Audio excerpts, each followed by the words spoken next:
They warned her about the well. She didn't listen. In a secluded village there's an old stone well, hidden away and shrouded in mystery. The well had been there for centuries, its stones worn smooth by time and weather. It was said to be older than the village itself, a relic from a forgotten era. Locals whisper of strange occurrences, warning newcomers to stay away, especially at midnight. They spoke of eerie lights and ghostly figures, of voices that called out from the depths, luring the unwary to their doom. The well was a place of fear and superstition, a dark stain on the village's history. Clara, a city girl seeking peace, dismissed these tales as mere folklore. She had come to the village to escape the noise and chaos of the city, to find a quiet place to write her novel. The stories of the haunted well seemed like just another quaint local legend, something to amuse the tourists. But one night, she heard it. A low melodic whisper from the well. It was a sound unlike anything she had ever heard, a haunting melody that seemed to call to her, beckoning her to come closer. She tried to ignore it, but the whisper grew louder, more insistent. Intrigued, she approached, feeling a chill as the whisper grew louder. The air around the well was cold, unnaturally so, and she felt a shiver run down her spine. She peered into the darkness, trying to see what lay within. Peering into the darkness, she saw nothing but a void. The well seemed to go on forever, a bottomless pit that swallowed the light. She felt a sense of vertigo, as if she were standing on the edge of an abyss. That night, Clara had eerie dreams, standing by the well, a shadowy hand reaching for her. The hand was cold and clammy, its touch sending a jolt of fear through her. She woke up in a cold sweat, her heart pounding in her chest. The next day, she questioned the villagers, but their discomfort was palpable. They avoided her gaze, their faces pale and drawn.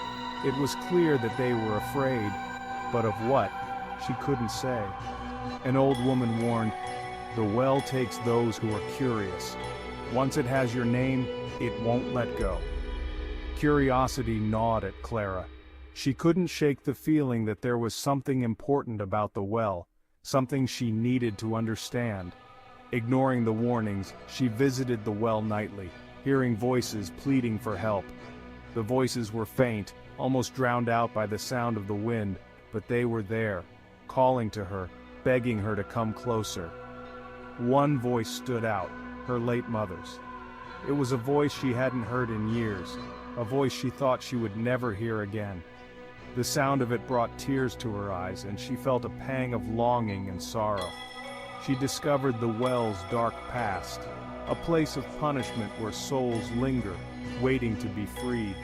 The well had been used as a place of execution, a place where the guilty were thrown to their deaths.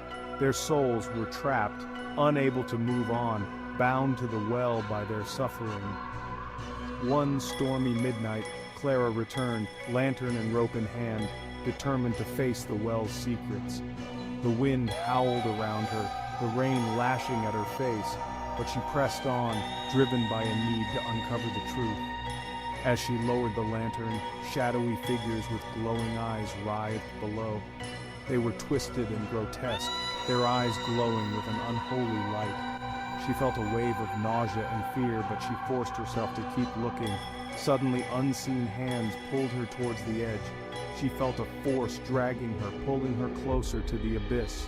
She struggled, her heart pounding in her chest, but the force was too strong. She fought to escape, realizing the well wanted her soul. The hands were relentless, their grip tightening, but she managed to break free, stumbling back from the edge.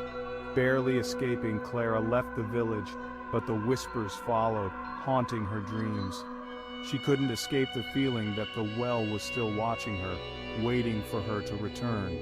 In her new apartment, she woke to the sound of water dripping, a faint voice calling her name. The sound was faint, almost imperceptible, but it was there, a constant reminder of the well. A small well now stood in her courtyard. It was a perfect replica of the one in the village, down to the smallest detail. She felt a chill run down her spine, realizing that she could never escape the well's grasp. Like and follow for more spine-chilling tales.